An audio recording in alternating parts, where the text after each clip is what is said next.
Chapter 758. Wilbur's gaze fell on the scroll, a gift. Yes, this scroll contains the howl of the banshee, and its user will be immune to its attack.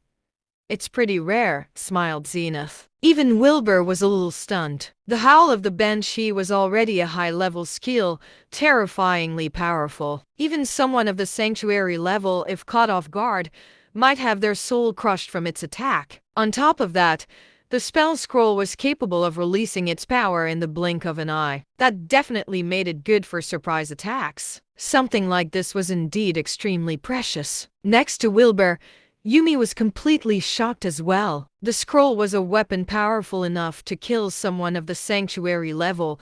Why did the Emperor gift it to Wilbur? Wilbur reached out for the spell scroll, taking it from Zenith. A powerful wave of spiritual energy came out of the spell scroll, silently entering Wilbur's body. Zenith smiled. Goodbye, young man. He turned to leave after that, hunched over as he walked as if he was no different from any other old man. Wilbur, however, understood that it was precisely people who were able to hide their true powers were the ones to be feared the most. A while later, Yumi walked up to Wilbur carefully. Do you know why he did this, master? Wilbur tossed the scroll to his demoplane. He's trying to tell us who's boss. Huh?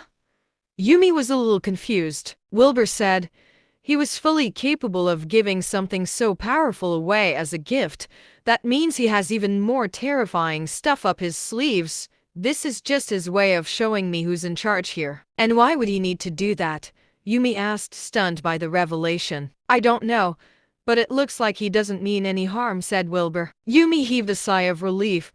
No ill intent was the best they could wish for. Well, you can't live here anymore, master. Shall I take you to a hotel? Asked Yumi. Wilbur nodded, and Yumi led the way out of the now ruined yard. Very soon, both of them arrived at the Royal Jintown Hotel, checking into executive suite. Wilbur stood before the enormous full-length windows overlooking the city and furrowed his brows.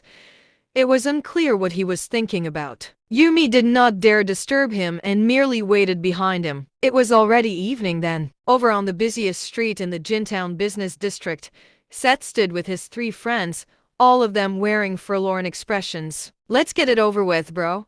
The man wearing a sun hat held his phone with shaking hands as he mumbled. Seth let out an agonized sigh. He stripped completely naked before beginning to run around the Jintown City statue. The sight drew countless stares as well as cries of shock. Seth, however, could not afford to care about his dignity. He might not make it out of Q City if he did not complete his side of the bet. That man was truly terrifying. In order to prove that he had finished his bet, Seth had even asked the man in sun hat to follow him around, filming him as he ran, so that he could publish the video on the internet. It was done in case the godly man demanded proof. Seth was probably the first person on Earth willingly record and post himself doing something like that. Wilbur, however, was completely unaware of any of that. He had already entered his room and began to meditate. Yumi stood outside, her expression shifting as if she was battling her inner thoughts. A long time later, she headed to the bathroom.